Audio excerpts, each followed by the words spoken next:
बड' लेटेस्ट आपडेटआव बयखौबो बरायबाय। दिनैनि रादाबखौ फरायदों आं प्रमद खाख्लारि। गिबि निउज आपडेटआव दङ। जम्मु काश्मीराव दिनै फुंनि समावनो इन्डियान आर्मिनि हेलिकप्टारा जाब्रबथाय जायो। जम्मु काश्मीरनि कठुआनि रन्जित सागर दामनि साखाथियाव दिनै फुंनि समावनो इन्डियान आर्मिनि हेलिकप्टारा जाब्रबथाय जायो। मख'नो गोनांदि बे जाब्रबथायाव रावबो जेबो जानायनि रिपर्टआ सोराङाव फैयाखैब्लाबो जाथायनि उनाव रैखाथि बिफाननि रैखाथि होनाय हाबाफारिया सोलिगासिनो दं आरो थासारिखौ नोजोर लाखिदों। मिथिनो मोननाय बादिब्ला 3 आगस्ट खालार अदेबानि दिनै फुंनि 10:20 समावनो इन्डियान आर्मिनि 254 हेलिकप्टार स्क्वाड्रना मामुन केन्टनिफ्राय बिरलांदोंमोन। बै समावनो इन्डियान आर्मिनि हेलिकप्टारा जाब्रबथायजों मोगा-मोगि जायो। नैथियाव दङ। चिरांनि रुनिखाता बाजारनि हाखौ BPF दोलोआ आवग्रिना लानायनि गेदेर अजद थिखांदों। चिरां जिल्ला रुनिखाता बाजाराव हा दखरसेखौ लानानै गोख्रों अजद थिखांदों। ओनसोलनि थागिबि रायजो राजाफोरा BPFनि साइनबोर्ड बोख्लायना पस्ट अफिस गायसननो हाखौ दखल खालामदों। चिरां जिल्लानि रुनिखाता बाजाराव थांनाय गोबाव समनिफ्रायनो PWD बिफाननि हा आरो BSNL मावखुलिनि हाखौ थांनाय माखासे समनिफ्रायनो BPFनि मददगिरिफोरा आवग्रिना 12 नं चिरां दुवार ब्लक BPF साइनबोर्ड गायसननायनि उनाव दिनै ओनसोलनि थागिबि रायजो राजाफोरा दोलै नोगोरै ओंखारबोना BPFनि साइनबोर्ड बोख्लायना सरखारि मावखुलि लुफुंनो होनना हाखौ आवग्रियो।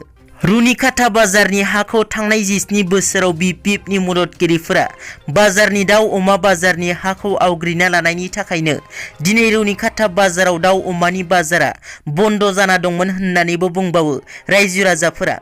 बिनि अनगायैबो भेटेरिनारि मावखुलिनि माखासे ओनसोलफोराव BPFनि मददगिरिफोरा आवग्रिना दंबावो होनना बुङो।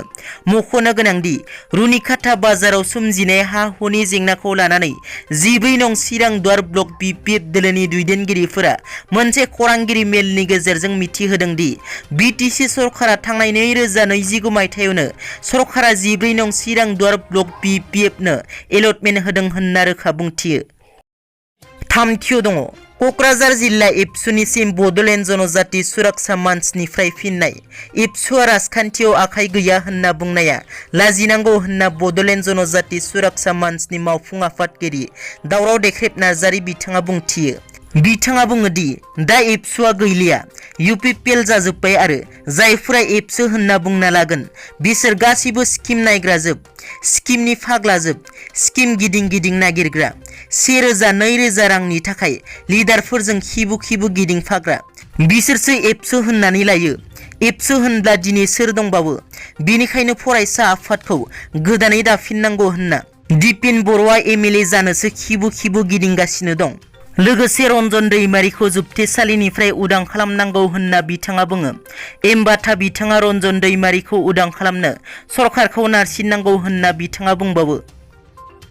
ब्रैथियाव दङ।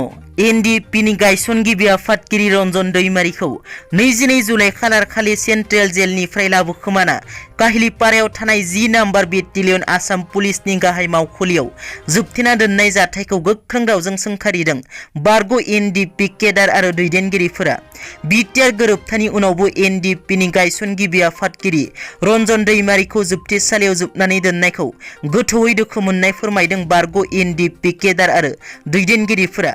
लोगोसे बिर जोहोलाव रन्जन दैमारिखौ थांनाय बावैसो सान सिगां 22 जुलाइ खालार खालि सेन्ट्रेल जेलनिफ्राय नखरनि सोद्रोमाफोरनो जेबो खौरां होआब्लानो सिखावै 10 नाम्बार बेटेलियन आसाम पुलिसनि गाहाय मावखुलि काहिलिपारायाव लांना जोबथेना दोननाय जाथायखौ गोख्रों रावजों सोंखारियो बारग' NDP दैदेनगिरिफोरा।